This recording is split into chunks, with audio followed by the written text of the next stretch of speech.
பழி வாங்குதல். கதை நியதி. பிறரை பழிவாங்கும்போது முதலில் துன்பம் நமக்கு வரும் என்பதை அறிந்து கொள்ள வேண்டும். விவசாயிக்கு நரி மேல் கோபம். அவன் கோழிகளை அடிக்கடி பிடித்து எலும்பைக் கூட விட்டு வைக்காமல் தின்று விடுகிறது என்று கோபம்.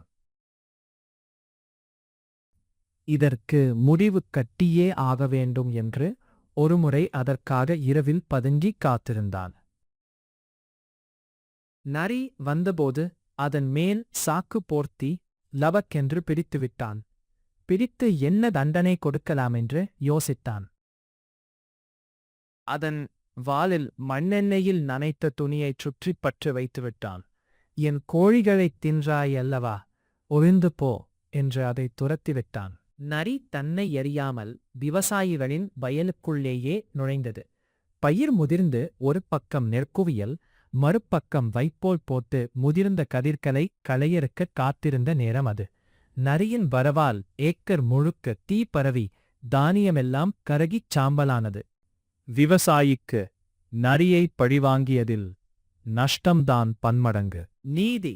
பிறரை பழிவாங்கும்போது முதலில் துன்பம் நமக்கு வரும் என்பதை அறிந்து கொள்ள வேண்டும்.